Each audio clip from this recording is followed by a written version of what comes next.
Hola amigos, ¿cómo están? Bueno, vamos a trabajar en esta oportunidad lo que es un cuadro de distribución de frecuencia para una variable cuantitativa discreta. Específicamente vamos a ver el siguiente caso. Una entidad bancaria dispone de 50 sucursales en el territorio nacional y ha observado el número de empleados que hay en cada una de ellas para un estudio posterior. Las observaciones obtenidas han sido y nos da la data correspondiente al caso, ¿no? Tenemos los 50 datos, muy bien. Lo que tenemos que hacer en primer lugar es contextualizar el problema, ¿no? Es decir, ubicar quién es mi población, quién es mi muestra, quién es mi unidad de estudio, la variable, el tipo de variable que se va a manejar en esta situación, ¿no? Y es precisamente lo que nos está pidiendo el ítem A.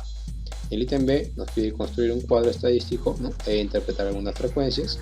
Y el ítem C nos pide determinar la proporción de sucursales con más de 10 empleados, que sería en función al cuadro que voy a construir. Muy bien, como les mencionaba, lo primero que hay que hacer es contextualizar el problema, ¿no? Identificar específicamente, ¿no? ¿Quién es mi población? Vamos a leer el enunciado. Dice, una entidad financiera dispone de 50 sucursales en el territorio nacional. Quiere decir que este estudio se está haciendo a nivel de población, ¿no? Quiere decir que mi población en este caso, ¿no? Serían las 50 sucursales. Vamos ingresando los datos en el territorio nacional. Correcto. ¿Qué pasa con la muestra en este caso? La muestra le podemos dar dos enfoques. En este caso, que es un caso atípico especial, ¿no? Quiere decir, por ejemplo, ¿no? Que podríamos decir, ¿no? Que como el estudio está en función a nivel de población, ¿no? En este caso no contamos con una muestra, ¿no? Se va a trabajar con todos los datos de la población. O también darle el enfoque que le dan algunas investigaciones, ¿no? Cuando mencionan que trabajan con una población muestral, es decir, que el tamaño de la muestra o la muestra sería exactamente, ¿no? Todos los datos de la población. Vamos a seguir ese enfoque, ¿no? Entonces vamos poniendo aquí 50 sucursales. Como le digo, los dos enfoques son correctos. Y la unidad de estudio, en este caso, estamos hablando, ¿no? Sí, de la unidad individual de análisis, ¿no? Que en este caso sería simplemente la sucursal o en su defecto una sucursal, como lo quieran llamar. La variable, lo que estamos analizando, lo que estamos midiendo en este caso, si se dan cuenta, está por aquí, es el número de empleados, ¿no? Eso es lo que estamos midiendo en cada sucursal. Correcto, entonces esa sería mi variable. Muy bien. Y el tipo de variable sería, obviamente es una variable numérica, ¿no? Y como estamos hablando de número de empleados, que es básicamente el número de personas, ¿no? Sabemos que el número de personas siempre tenemos que expresarla en números enteros, ¿no? Entonces, por lo tanto, el subtipo sería, ¿no? Discreta, ¿no?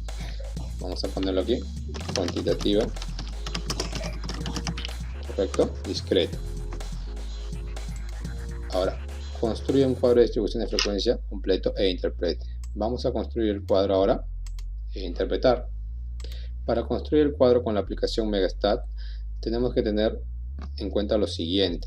Primero, que los datos que yo tengo, ¿no? En este caso de manera horizontal, los debo tener en forma de columna. Todos los datos deben estar almacenados en una sola columna, pues Megastat lo va a tomar las columnas, ¿no? Como variables, ¿no? Si yo proceso los datos así de manera horizontal, lo que va a hacer Megastat es botar un resultado, ¿no? Pero en función a las columnas que tengo. Como tengo 17 columnas, va a tomar como si tuviera 17 variables, ¿no? Entonces, para evitar ese error, como le digo, tenemos que transponer los datos. Y aquí ya los tengo listos, como se dan cuenta, los 50 datos transpuestos. Muy bien. También, otra cosa que hay que tener en cuenta es construir una leyenda de datos. Quiere decir, yo tengo que observar en mi data cuáles son, en este caso, los valores que está tomando esa variable. Cuáles son los datos o valores que van a aparecer a lo largo de toda mi base de datos. Y si nos damos cuenta, por ahí tenemos sucursales que tienen 9 empleados, sucursales que tienen 10, que tienen 11, 12, 13, hasta sucursales que tienen 14. Entonces quiere decir que en mi leyenda de datos los valores que va a tomar esta variable van a ser desde 9 hasta 14. ¿Correcto? Ahora sí, vamos a la aplicación Megastat, vamos a menú complementos, Megastat, distribución de frecuencia, y aquí nos vamos a dar cuenta que tenemos dos opciones, ¿no? La opción cualitativa y cuantitativa. Específicamente utilizaríamos en este caso cualitativa. ¿Por qué? Porque esta opción me va a dar un cuadro de distribución de frecuencia para los siguientes casos. Cuando tenga una variable cualitativa, ya sea nominal o ordinal, y el caso preciso que estamos viendo ahorita, que es un cuadro de distribución de frecuencia para una variable cuantitativa discreta. Bien, específicamente, como nosotros sabemos, estos dos tipos de cuadros, ¿no?, tienen el mismo diseño, la misma construcción, ¿no? Por eso es que Megastat, la misma estructura, ¿no? Megastat lo toma como una sola opción, ¿no? En cualitativa también vamos a construir un cuadro de distribución de frecuencia para una variable cuantitativa y discreta. Y la pregunta sería, ¿no?, ¿y cuándo se utiliza la primera opción, que es cuantitativa? Bueno, pues esta opción la vamos a usar cuando trabajemos un cuadro de distribución de frecuencia por intervalos, ¿sí?, que sería tema de otro tutorial. Muy bien, entonces vamos a la opción adecuada, que es cualitativa, y vamos viendo que nos pide Megastat. Sale esta ventana, ¿no?, en donde vamos a tener dos opciones básicamente, tres con el histograma, ¿no? Lo primero, que es el input rango, el range. ¿Qué vamos a almacenar en el rango? Lo que se tiene que almacenar en esta opción son los datos de la base de datos, vale decir, ¿no?, los 50 datos que tenemos en este caso específico, ¿no?, deberían ingresarse, ¿no?, en el input range. También tenemos lo que es la especificación del rango, está por aquí. ¿Qué se va a almacenar en este caso? En este caso vamos a almacenar los valores que toma la variable en este caso específico, ¿sí? Entonces lo que va a hacer Megastat, ¿no?, es comparar, ¿no?, comparar específicamente los datos que tienes en tu base de datos, ¿no?, frente a la lista o leyenda que tú le vas a presentar, ¿no?, y mediante eso va a llevar a cabo el proceso de conteo, ¿correcto? Listo, entonces vamos ingresando los datos, ¿no?, en input range, dijimos, ¿no?, la base de datos. Desde la etiqueta seleccionamos, porque el primer valor siempre Megastat lo toma, lo asume como si fuera la etiqueta, el título de la variable. Y aquí en la leyenda, en la especificación del rango, seleccionamos a los valores de la leyenda, pero solamente a los valores, en este caso valores numéricos, ¿sí? Ya no seleccionamos a la etiqueta. Listo, cuidando siempre que esté activado el histograma para que nos bote el gráfico, y ok. Este error es usual en Megastat, ¿no?, pasa con el conflicto que tiene con algunas versiones de Office. Hacemos clic en aceptar, ¿no?, y aquí tenemos ya el cuadro de distribución de frecuencia, ¿no?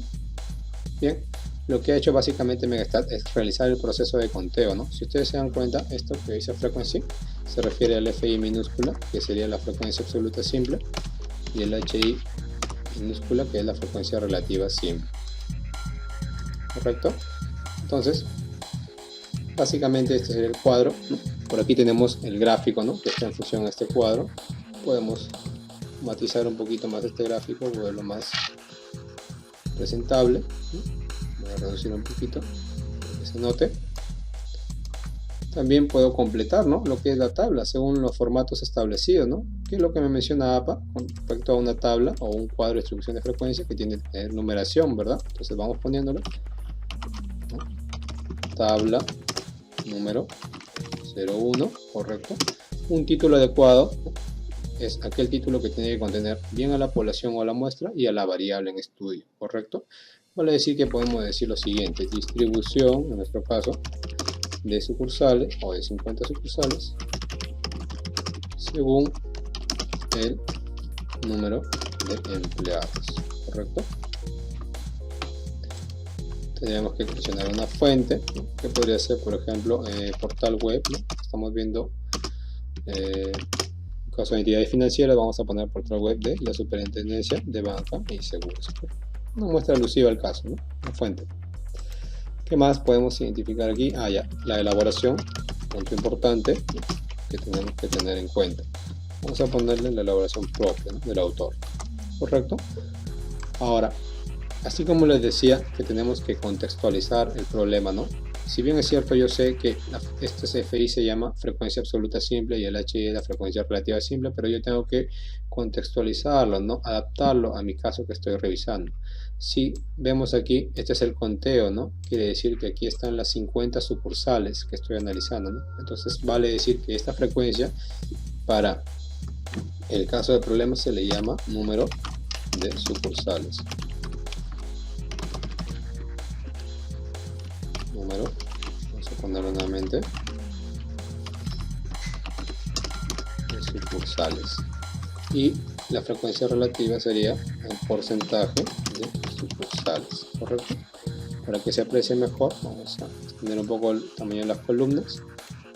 Listo, y ya tenemos prácticamente el cuadro construido, ¿no? Aquí el ítem B me pedía interpretar, ¿no?, algunas frecuencias. Vamos a interpretar, por ejemplo, el F2 minúscula, parece.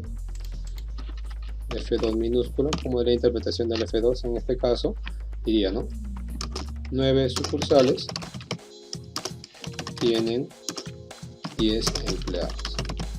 ¿Correcto? Como estoy haciendo la interpretación en función a este valor, ¿no?, tengo que mencionarlo. Correcto. 9 sucursales tienen 10 empleados. Y vamos a ir interpretando el H4, parece, H4 porcentual, diríamos, ¿no?, el 26% de las sucursales tienen, diríamos, 12 empleados, ¿no? Correcto. Entonces hacemos lo mismo, ¿no? Nos enfocamos en la frecuencia, ¿no?, y en su valor correspondiente.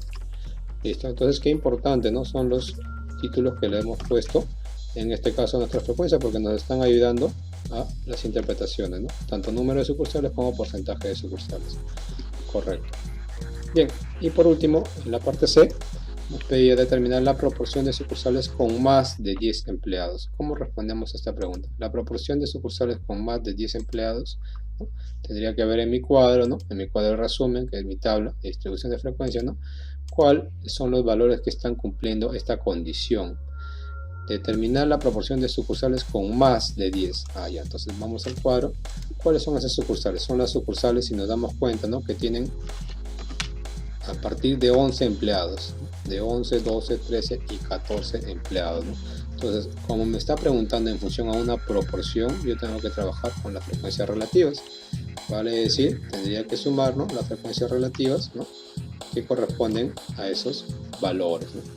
Listo. Entonces sabemos que tenemos el Excel, entonces simplemente vamos a hacer sencillo el trabajo, seleccionamos estas frecuencias relativas que son las que cumplen esa condición y aquí tenemos la suma de los porcentajes.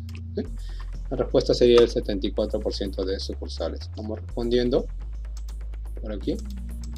Diríamos que el 74% de sucursales tienen más de 10 empleados.